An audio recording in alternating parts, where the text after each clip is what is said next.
Pour réussir à comprendre les problématiques de l'autre et réussir à se faire comprendre ces problématiques, pour essayer de travailler en fait en toute intelligence et de réussir à prendre le meilleur de chacun et trouver entre guillemets la bonne solution.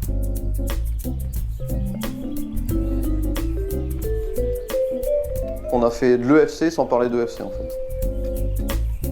On a mis des choses concrètes de la vie d'HD et en enlevant tous ces termes techniques et en posant vraiment, bah voilà, chez HD, voilà ce qu'on travaille vraiment, voilà notre vécu.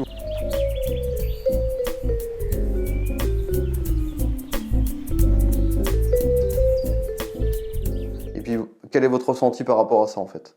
La journée d'aujourd'hui était importante en fait dans l'historique lent de l'accompagnement de HD Automatisme parce que c'était un rendez-vous avec l'ensemble des salariés avec l'idée de permettre un peu à tout le monde de mieux comprendre aussi les raisons de cet accompagnement, de mettre dans la boucle, de mettre dans un espace plus collectif l'ensemble des salariés et les rendre aussi partie prenante et plus participatifs aussi de cette dynamique de projet. Alors d'après mes voisins, je fais du relation client, de la compta, de la facturation.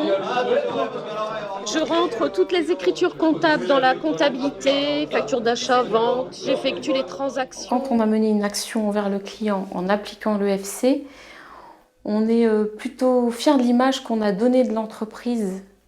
Et puis on est fier, on a l'impression d'avoir grandi un petit peu professionnellement en se disant je l'ai fait intelligemment. Si ça apporte une compétence supplémentaire. On est fier aussi de travailler dans une entreprise qui applique l'EFC. C'est ça en fait. D'être en avance sur les modèles économiques. Parce que c'est important de monter dans le train quand il faut. Bienvenue à tous les collaborateurs d'HD. Ce matin, Frédéric l'a expliqué un petit peu, on est là pour travailler ensemble, mais pas travailler vraiment non plus.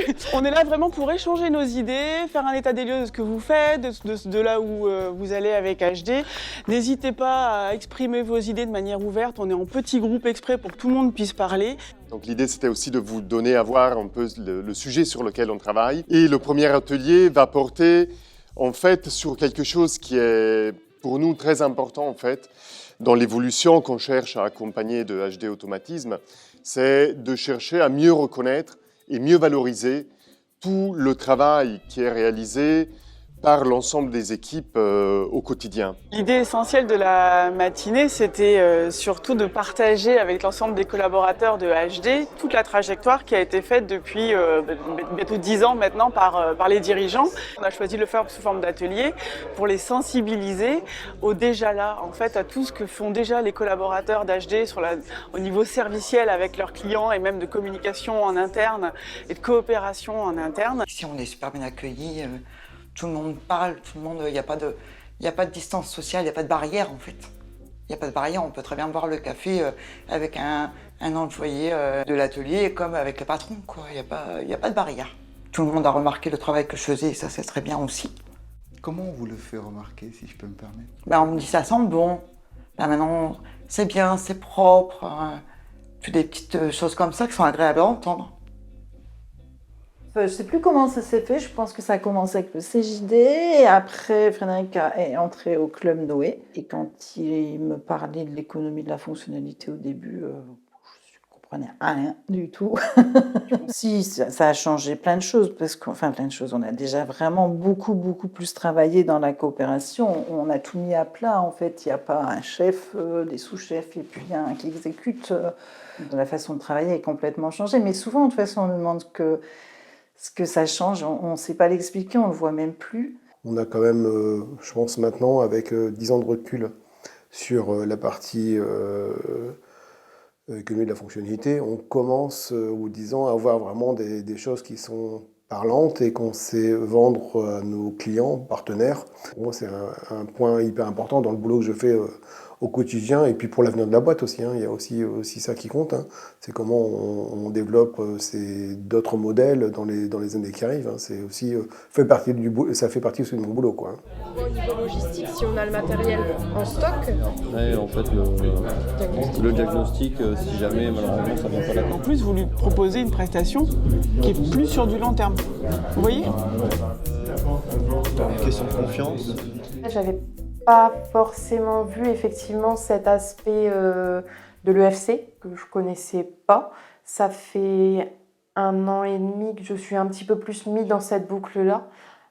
Sur les façons de travailler et justement quotidiennement en fait on échange notamment avec Karine sur la partie comptabilité et facturation quand je suis amenée à faire des chiffrages. Quand avec Hermeline on avait appliqué l'EFC justement dans l'urgence du client, à la fin quand tout était réglé et que le client avait passé sa commande en étant content qu'on vienne le lendemain, etc., on s'était dit oh, regarde on l'a appliqué, on avait repris le devis où on avait noté le truc et oh, on l'a appliqué, c'est super, on était vachement fiers de nous deux. C'est vrai que Sandro, il en parle souvent et du coup on l'enregistre quand il dit que tout a une valeur.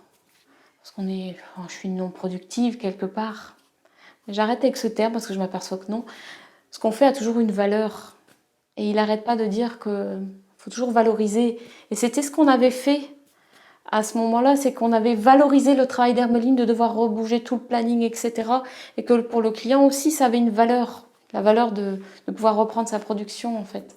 Derrière une demande court terme, il y a une demande long terme. C'est pas juste changer un variateur. Cette notion de retirer une épine du pied quand HD vient chez nous, nous, on vous voit pas comme des simples fournisseurs. Chez nous, vous êtes une partie intégrante de Cap Semence. À travers les 2 ateliers d'animation, on a essayé vraiment de repartir de l'expérience, c'est-à-dire sur ce travail sur l'écart entre le travail prescrit et le travail réel, avec une lecture économique de ça, mais à l'échelle de l'expérience, de comment les personnes se rendent compte en fait que de faire plus que ce qui était prévu, ou de développer aussi tout un tas de compétences et de qualités dans les relations, dans le travail, qui vont au-delà simplement d'une fiche de poste. Alors j'ai eu quelques retours des collègues. Très honnêtement, ils appréhendaient un peu cette demi-journée, puisque justement ils s'attendaient aussi à, pas forcément cerner l'utilité entre guillemets des différents ateliers, ou à être peut-être un peu en décalage avec ça, ou pas forcément tout comprendre. Pour découvrir dans la réalité